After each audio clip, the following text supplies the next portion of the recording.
الحمد لله نحمده ونستعينه ونستغفره ونؤمن به ونتوكل عليه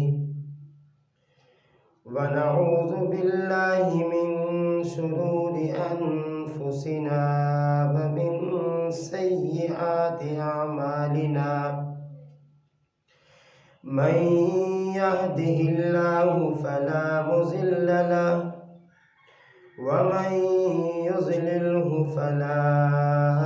هادي له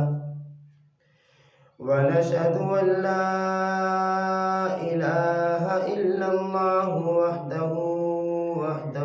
لا شريك له ونشهد أن سيدنا وسندنا وحبيبنا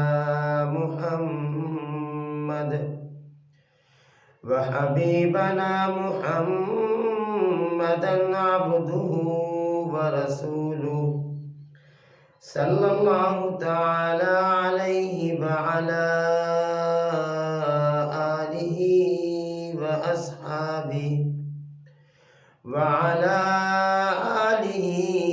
وأصحابه وبارك وسلم تسليما كثيرا أما بعد فأعوذ بالله من الشيطان الرجيم بسم الله الرحمن الرحيم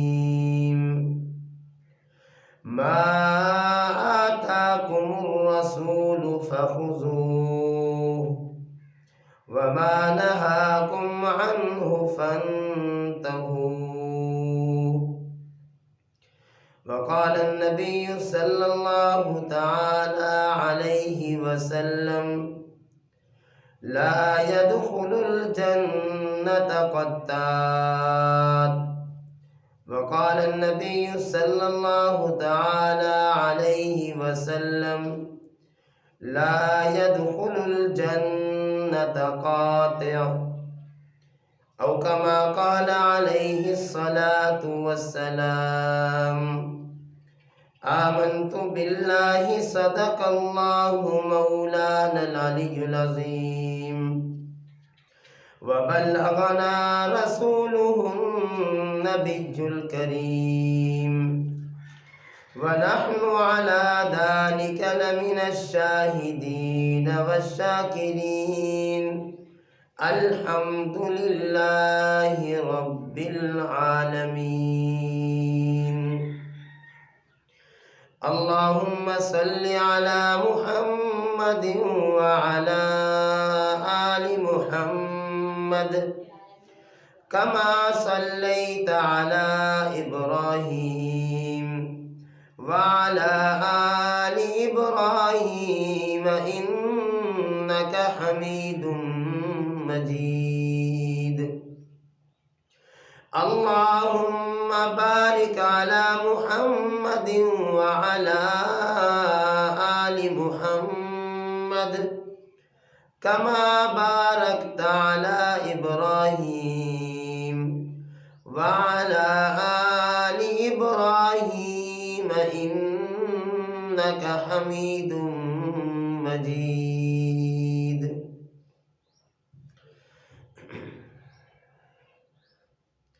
انتہائی واجب الاحترام میری معززہ ماؤں بہنوں اور بیٹیوں، ہمارا آج کا یہ درس قرآن بزم درس قرآن فتح پور کے زیر اہتمام منعقد ہو رہا ہے۔ اصل مسئلہ یہ ہے کہ ہمارے مرد حضرات جو ہوتے ہیں، دین کا پیغام، دین کی بات سننے کا ان کو کچھ نہ کچھ موقع مل جاتا ہے۔ کہیں مسجد میں جمعے کے بیانات ہوتے ہیں، وہاں چلے جاتے ہیں، کہیں جلسے ہو رہے ہوتے ہیں، وہاں شرکت کر لیتے ہیں، کہیں کوئی محفل میلاد ہو رہی ہوتی ہے، وہاں چلے جاتے ہیں۔ کسی نہ کسی درجے میں ہمارے مردوں کو دین کی بات سننے کا، دین کا پیغام سننے کا موقع مل جاتا ہے، لیکن ہماری جو مستورات ہوتی ہیں عام طور پر گھر میں رہتی ہیں، گھر کے کام کاج میں مصروف ہوتی ہیں، جس کی وجہ سے دین کو سمجھنا، دین کو پڑھنا، دین کو سننا اس کا موقع نہیں ملتا یا کم ملتا ہے۔ اور یہ بھی ایک حقیقت ہے کہ اگر ایک مرد دیندار بن جائے تو اس کی دینداری اس کی ذات کی حد تک ہوتی ہے، لیکن اگر ایک خاتون دیندار بن جائے تو اس کے دیندار ہونے کا فائدہ گھر کو، گھر کے سارے افراد کو، اور خصوصاً وہ بچے جو اس خاتون کے زیر تربیت ہوتے ہیں، زیر سایہ ہوتے ہیں، اس کی پرورش میں ہوتے ہیں، ان سب تک اس خاتون کی دینداری پہنچتی ہے، اس کا اثر پہنچتا ہے۔ اس لیے اس چیز کی ضرورت محسوس ہوتی تھی کہ کوئی ایسے سلسلے شروع کر لیے جائیں کہ ان سلسلوں سے ہم مستورات تک بھی دین کا پیغام، دین کی بات، دین کا کوئی سبق، اللہ اور اللہ کے رسول صلی اللہ علیہ وسلم کی نصیحتیں مستورات تک بھی پہنچائیں، تاکہ ان مستورات کی اگر تربیت ہو گئی اور وہ دیندار بن گئی، ان کی وجہ سے جو آگے خاندان پرورش پائے گا، جو آگے خاندان تربیت پائے گا، حاصل کرے گا، وہ بھی دیندار ہوگا۔ اسی سلسلے کی ایک کڑی ہے۔ اللہ رب العزت ہمیں دین کو سمجھنے کی اور اس پر عمل کرنے کی توفیق عطا فرمائے۔ قرآن کریم کی ایک آیت مبارکہ اور جناب نبی کریم صلی اللہ علیہ وسلم کی 2 حدیث مبارکہ عرض کی ہیں۔ قرآن پاک میں اللہ فرماتے ہیں، ما آتاکم الرسول فخذوہ وما نہاکم عنہ فانتہوا۔ جو باتیں، جو احکامات، جو طریقے اور جو چیزیں نبی علیہ السلام تمہیں دیں اسے لے لو، اور جن کاموں سے، جن باتوں سے، جن طریقوں سے، جن چیزوں سے جناب محمد رسول اللہ صلی اللہ علیہ وسلم منع کریں، روکیں، اس سے رک جاؤ۔ گویا کہ دین کی بنیاد اور دین کا معیار رسول اکرم صلی اللہ علیہ وسلم کی ذات گرامی ہے۔ جو کام آپ کریں گے وہ دین ہے، جو کام آپ علیہ السلام نہیں کریں گے وہ دین نہیں ہے۔ جس کام کا آپ علیہ السلام حکم فرمائیں گے وہ دین ہے، جس کام سے آپ علیہ السلام منع فرمائیں گے وہ دین نہیں ہے۔ قرآن پاک 30 پاروں پر مشتمل ہے۔ آپ علیہ السلام کی نبوت والی زندگی 23 سالوں پر مشتمل ہے۔ اب 30 پاروں کا خلاصہ اور اللہ کے نبی صلی اللہ علیہ وسلم کی 23 سالہ زندگی اور 23 سالہ نبوت والی زندگی کا خلاصہ کیا ہے؟ جو کام آپ علیہ السلام نے کیے وہ دین ہے، جن جن کاموں سے رسول اکرم صلی اللہ علیہ وسلم نے منع فرمایا وہ دین نہیں ہے۔ لہٰذا ہر کام میں ہم اس چیز کو دیکھیں کہ یہ کام آپ علیہ السلام نے کیا ہے، اگر کیا ہے تو وہ دین ہے، ہم کریں گے۔ اگر وہ کام آپ علیہ السلام نے نہیں کیا تو وہ دین نہیں ہے، ہم اس کو نہیں کریں گے۔ مثال کے طور پر ہم کھانا کھاتے ہیں، اب کھانا کھاتے وقت ہاتھ دھو کر کھانا کھانا یہ رسول اللہ صلی اللہ علیہ وسلم کی سنت ہے، کیونکہ آپ نے کیا ہے، ہم اس کو کریں گے کیونکہ یہ دین ہے۔ کھڑے ہو کر کھانا کھانا یہ آپ علیہ السلام کا طریقہ نہیں ہے، آپ علیہ السلام نے منع فرمایا ہے، لہٰذا ہم کھڑے ہو کر کھانا نہیں کھائیں گے کیونکہ یہ اللہ کے نبی نے نہیں کیا اور یہ دین نہیں ہے۔ مثال کے طور پر سیدھے ہاتھ سے کھانا کھانا یہ رسول اللہ صلی اللہ علیہ وسلم کی سنت ہے، آپ علیہ السلام کا طریقہ ہے، آپ علیہ السلام نے کیا ہے، ہم اس کو کریں گے۔ اور الٹے ہاتھ سے کھانا کھانا یہ رسول اللہ صلی اللہ علیہ وسلم کا طریقہ نہیں ہے، آپ علیہ السلام کی سنت نہیں ہے، آپ علیہ السلام نے نہیں کھایا ہے، لہٰذا الٹے ہاتھ سے کھانا ہم نہیں کھائیں گے کیونکہ یہ دین نہیں ہے۔ مثال کے طور پر ہم کھانا کھانے لگے ہیں، دعا پڑھ کر کھانا یہ رسول اللہ صلی اللہ علیہ وسلم کی سنت ہے، اب اگر ہم کھائیں تو کھانا کھانے سے پہلے دعا پڑھیں کیونکہ یہ آپ علیہ السلام نے کیا ہے، یہ آپ علیہ السلام کا طریقہ ہے اور یہ دین ہے۔ اور اگر ہم بغیر دعا کے پڑھے کھانا کھائیں گے تو یہ کھانا دین نہیں ہوگا، یہ کھانا خلاف سنت ہو جائے گا، اللہ کے نبی صلی اللہ علیہ وسلم کے طریقے کے خلاف ہو جائے گا اور یہ دین نہیں رہے گا۔ ہم بیت الخلاء میں جانے لگے ہیں، بیت الخلاء میں جانا الٹا پاؤں اندر رکھنا یہ رسول اللہ صلی اللہ علیہ وسلم کی سنت ہے۔ اب اگر ہم سیدھا پاؤں اندر رکھیں گے اس کا مطلب یہ ہوا کہ ہم سنت کے خلاف بیت الخلاء میں جا رہے ہیں۔ اب اگر ہم الٹا پاؤں اندر رکھیں گے پیغمبر کے طریقے کے مطابق رکھیں گے یہ دین بن جائے گا، اور اگر ہم سیدھا پاؤں اندر رکھیں گے تو نبی علیہ السلام کے طریقے کے خلاف رکھیں گے اور یہ دین نہیں ہوگا۔ آپ علیہ السلام کی حدیث مبارکہ ہے، آپ علیہ السلام کا مبارک طریقہ ہے کہ جب بیت الخلاء میں جائیں سر کو ڈھانپ کر جائیں، دعا پڑھ کر جائیں۔ دعا کیا ہے؟ اللہم انی اعوذ بک من الخبث والخبائث، یہ دعا پڑھ کر جائیں۔ اب اگر کوئی بھی آدمی، کوئی مسلمان، چاہے وہ مرد ہو چاہے وہ کوئی عورت ہو، وہ بیت الخلاء میں گئے ہیں لیکن سر کو ڈھانپ کر نہیں گئے یا دعا پڑھ کر نہیں گئے ہیں، اس کا مطلب یہ ہوا کہ ان کا بیت الخلاء میں جانا یہ رسول اکرم صلی اللہ علیہ وسلم کے طریقے کے خلاف ہے، رسول اکرم صلی اللہ علیہ وسلم کی سنت کے خلاف ہے۔ تو اب یہ بیت الخلاء میں جانا دین نہیں ہوگا۔ لیکن اگر ہم بیت الخلاء میں جائیں اور جاتے وقت سر کو ڈھانپ کر بھی جائیں اور جاتے وقت ہم یہ دعا پڑھ کر بھی جائیں، اب ہمارا بیت الخلاء میں جانا بھی دین بن جائے گا اور بیت الخلاء سے واپس آنا بھی دین بن جائے گا۔ خلاصہ یہ ہے کہ میری پوری زندگی، ایک مسلمان کی پوری زندگی جس نے کلمہ پڑھا ہے لا الہ الا اللہ محمد الرسول اللہ، اس مسلمان کی، چاہے وہ مسلمان مرد ہے چاہے وہ مسلمان خاتون ہے، اس کی پوری زندگی دین بن سکتی ہے۔ وہ سوئے پیغمبر کے طریقے کے مطابق سوئے، وہ اٹھے پیغمبر کے طریقے کے مطابق اٹھے، وہ گھر سے باہر نکلے پیغمبر کے طریقے کے مطابق نکلے، وہ گھر میں داخل ہو پیغمبر کے طریقے کے مطابق داخل ہو، وہ کسی کے ساتھ معاملات کرے پیغمبر کے طریقے کے مطابق کرے۔ اگر وہ کوئی شادی آ گئی ہے، شادی کرتا ہے تو پیغمبر کے طریقے کے مطابق کرے۔ اللہ نہ کرے کوئی صدمہ، کوئی مصیبت، کوئی پریشانی پہنچ گئی ہے تو رسول اکرم صلی اللہ علیہ وسلم نے پریشانی گزارنے کا طریقہ بھی بتلایا ہے، تو وہ مسلمان اپنی پریشانی کو نبی علیہ السلام کے طریقے کے مطابق گزارے تو اس کا گویا کہ پورا دن جو ہے نا وہ دین اور سنت کے مطابق گزر سکتا ہے۔ ایک بات سمجھیں، ایک مسلمان سونے لگا ہے، اب وہ دعا پڑھتا ہے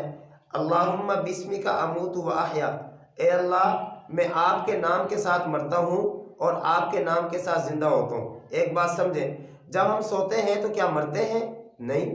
ہم سارے کے سارے زندہ ہوتے ہیں، اور جب ہم صبح اٹھتے ہیں تو کیا ہم مر کر زندہ ہوتے ہیں؟ نہیں۔ لیکن رسول اکرم صلی اللہ علیہ وسلم نے دعا کیا سکھلائی ہے؟ اللہم بسمک اموت و احیا، کہ اے اللہ میں آپ کے نام کے ساتھ مرتا ہوں، اے اللہ میں آپ کے نام کے ساتھ زندہ ہوتا ہوں۔ اللہ کے نبی سمجھانا کیا چاہتے ہیں؟ اللہ کا دین سمجھانا کیا چاہتا ہے کہ میں نے سارا دن گزارا، میں نے وہ سارا دن ایسا تو نہیں کہ اللہ کے نبی کے حکم کے خلاف گزار دیا، پیغمبر کے طریقے کے خلاف گزار دیا، اللہ کے حکم کے خلاف گزار دیا۔ ایسا نہ ہو کہ میں اب سونے لگا ہوں جس کو میں سونا سمجھ رہا ہوں، لیکن ایسا نہ ہو کہ میں سوؤں اور صبح مجھے اٹھنا نصیب نہ ہو، میں مر جاؤں۔ اس لیے انسان جب سونے لگے یہ دعا پڑھے کہ اللہ میں آپ کے نام کے ساتھ مرتا ہوں۔ اب جب مرنے والا وہ جملہ اپنی زبان سے کہے گا ایک دفعہ ڈر جائے گا،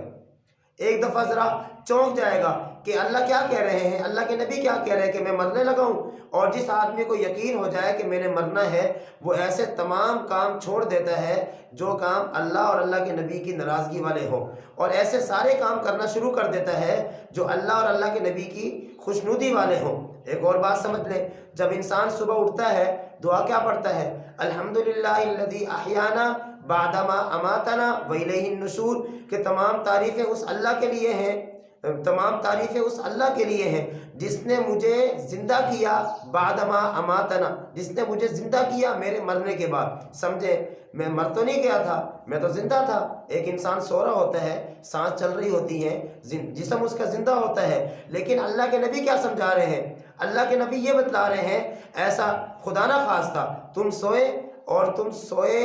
تم سوتے اور سونے کے بعد تمہیں اٹھنا نصیب نہ ہوتا، یہ ممکن ہے؟ کئی دفعہ ہم دیکھتے ہیں ہمارے رشتہ دار، کئی مسلمان، کئی لوگ ایسے ہوتے ہیں وہ رات کو سوتے ہیں، سوچ رہے ہوتے ہیں صبح اٹھ کے یہ کریں گے یہ کریں گے یہ کریں گے، لیکن اللہ تعالیٰ کا نظام ہے ان کو اٹھنا ہی نصیب نہیں ہوتا۔ اگر یہ میرے ساتھ ہو جاتا، اللہ کے نبی کی جو یہ دعا ہے یہ مجھے سکھلا رہی ہے کہ میں جو سو کر اٹھا ہوں، اللہ کے نبی فرما رہے گویا کہ تم مر کر زندہ ہوئے ہو۔ انسان یہ سوچے کہ اگر ایسا ہو جاتا کہ میں رات کو سوتا اور سونے کے بعد میری نیند میری موت میں تبدیل ہو جاتی، میں صبح نہ اٹھ سکتا، تو بتاؤ کیا ہوتا؟ میرے تو معاملات اس طرح کے ہیں کہ میں تو اللہ کے سامنے پیش نہیں ہو سکتا۔ تو خلاصہ یہ نکلا کہ انسان کی ساری زندگی وہ دین بن سکتی ہے، بس صرف کرنا کیا ہے؟ کرنا یہ ہے کہ انسان ہر کام کے کرنے سے پہلے نبی علیہ الصلوۃ والسلام کے طریقے کو دیکھ لے، آپ علیہ الصلوۃ والسلام کے مبارک طریقے کو سامنے لے آئے کہ کھانے میں اللہ کے نبی کا طریقہ کیا ہے، پہننے میں رسول اللہ صلی اللہ علیہ وسلم کا حکم کیا ہے، ہاں جی، نماز پڑھنے میں اللہ کے نبی کا طریقہ کیا ہے، میں کسی کے ساتھ معاملات کرنے لگا ہوں اللہ کے نبی کا طریقہ کیا ہے، میں کسی کے ساتھ بات چیت کرنے لگا ہوں اللہ کے نبی کا طریقہ کیا ہے۔ ہر چیز میں ہم نبی علیہ الصلوۃ والسلام کا جب طریقہ دیکھیں گے تو ہمارا ہر کام آہستہ آہستہ دین بنتا جائے گا۔ اور پھر ہوگا کیا؟ میں نے دعا پڑھی، میں دعا پڑھ کر سو گیا، میں سنت کے مطابق سو گیا، اب میں تو اپنی نیند پوری کر رہا ہوں گا، میں تو سو رہا ہوں گا، لیکن فرشتے میرے سرہانے بیٹھ کر ثواب لکھ رہے ہوں گے۔ وہ 6 گھنٹے کی، 8 گھنٹے کی، 9 گھنٹے کی جو میری نیند ہے، جو کہ دراصل میری ضرورت ہے،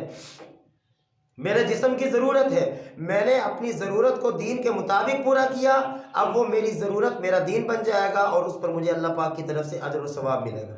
میں نے ایک حدیث مبارکہ پڑھی، رسول اکرم صلی اللہ علیہ وسلم ارشاد فرماتے ہیں کہ لا يدخل الجنت قطات۔ میری بات سمجھیں، رسول اکرم صلی اللہ علیہ وسلم کیا فرما رہے ہیں؟ سمجھیں، فرما رہے ہیں کہ وہ آدمی جو چغل خوری کرتا ہے، جو چغل خوری کرتا ہے، وہ چاہے مرد ہو چاہے خاتون عورت ہو، اللہ کے نبی فرماتے ہیں کہ جو بھی مسلمان، جو بھی ایمان والا، جو بھی انسان مرد کی شکل میں عورت کی شکل میں وہ چغل خوری کرتا ہے، ایسا چغل خور لا يدخل الجنہ، وہ جنت میں داخل نہیں ہوگا۔ چغل خوری کس کو کہتے ہیں؟ ذرا سمجھیں، چغل خوری کہتے ہیں ایک آدمی کے سامنے دوسرے کی برائی کرنا اور کہنا کہ وہ آپ کے بارے میں ایسا کہہ رہا تھا، وہ آپ کو برا کہہ رہا تھا، وہ آپ کو گالی دے رہا تھا، ہاں جی، ایک مرد دوسرے مرد کے سامنے بیٹھ کر تیسرے مرد کے بارے میں کہہ رہا ہے کہ جی وہ آپ کو اس طرح کہہ رہا تھا۔ اس کا نتیجہ کیا نکلے گا کہ جس کو ہم کہہ رہے ہیں اس کے دل میں اس آدمی کی نفرت پیدا ہو جائے گی۔ ہماری مستورات بھی اس طرح کرتی ہیں، 2 عورتیں بیٹھی ہوئی ہیں، تیسری کی برائی کر رہی ہوتی ہیں، 3 بیٹھی ہوئی ہیں، چوتھی کی برائی کر رہی ہوتی ہیں، وہ اس کو کہہ رہی ہوتی ہے جو فلاں عورت آپ کے بارے میں ایسے کہہ رہی تھی، وہ عورت فلاں دوسرے کو کہہ رہی ہوتی ہے کہ وہ عورت آپ کے بارے میں ایسے کہہ رہی تھی۔ یہ گناہ مردوں میں بھی پائے جاتے ہیں اور یہ گناہ عورتوں میں بھی پائے جاتے ہیں۔ رسول اکرم صلی اللہ علیہ وسلم ارشاد فرماتے ہیں کہ جو بھی چغل خوری کرے، جو بھی ایک کا عیب دوسرے کے سامنے برائی بیان کرے، ایک کی بات دوسرے کے سامنے اس انداز سے بیان کرے کہ 2 مسلمان آپس میں نفرت کرنے لگیں، 2 مسلمان آپس میں ایک دوسرے سے ٹوٹ جائیں، ایک دوسرے سے لا تعلق ہو جائیں، ایک دوسرے کے ساتھ ان کا تعلق ختم ہو جائے، رسول اکرم صلی اللہ علیہ وسلم فرما رہے ہیں وہ تیسرا آدمی جو ان 2 عورتوں کو، 2 آدمیوں کو، وہ تیسری عورت جو ان 2 عورتوں کو آپس میں متنفر کر رہی ہے، یہ عورت اور یہ آدمی جنت میں داخل نہیں ہوگا۔ حدیث پاک میں آتا ہے، رسول اکرم صلی اللہ علیہ وسلم ارشاد فرماتے ہیں وجبت محبتی للمتحابین فیہ والمتجالسین فیہ والمتبازرین فیہ، کہ ایسے 2 مسلمان جو آپس میں محبت کریں، اللہ فرماتے ہیں میرے لیے، اللہ فرماتے ہیں میرے لیے، جو آپس میں محبت کریں میرے لیے، آپس میں ایک دوسرے کے ساتھ بیٹھیں میرے لیے، ہاں جی، اور آپس میں جو بھی معاملات کریں میرے لیے، اللہ فرماتے ہیں کہ ان 2 کی آپس کی محبت کرنے کی وجہ سے مجھ خدا کی محبت بھی ان کے لیے واجب ہو جاتی ہے۔ ہم چاہتے ہیں اللہ ہم سے محبت کرے، چاہے وہ مرد ہو چاہے وہ خاتون ہو، ہم میں سے ہر ایک کی چاہت ہوتی ہے اللہ ہم سے محبت کرنا شروع ہو جائے۔ اللہ رب العزت نے نبی علیہ الصلوۃ والسلام کی زبانی مجھے اور آپ کو سمجھایا، اگر تم میری محبت اپنے لیے واجب کرنا چاہتے ہو، اس کا آسان سا فارمولہ، آسان سا نسخہ یہ ہے کہ تم آپس میں محبت کرو میرے لیے، اور یاد رکھیے کہ جب محبت اللہ کے لیے ہوگی تو وہ ناجائز نہیں ہوگی، وہ محبت غلط نہیں ہوگی، وہ محبت شریعت کے خلاف نہیں ہوگی۔ مثال کے طور پر ساس اور بہو ہیں، آپس میں محبت کریں اللہ کے لیے، ہاں جی، مثال کے طور پر گھر میں دورانیاں ہیں، جٹھانیاں ہیں، آپس میں بھابیاں ہیں، آپس میں بہنیں ہیں، گھر کی جتنی بھی مستورات ہیں وہ ایک دوسرے کو برداشت کریں اللہ کے لیے، ایک دوسرے سے محبت کریں اللہ کے لیے، اگر کسی سے کوئی غلطی ہو جائے اس کو معاف کریں اللہ کے لیے۔ اس کا نتیجہ کیا نکلے گا؟ اللہ کے نبی فرماتے ہیں کہ ایسے 2 محبت کرنے والوں کے لیے اللہ کی محبت واجب ہو جائے گی۔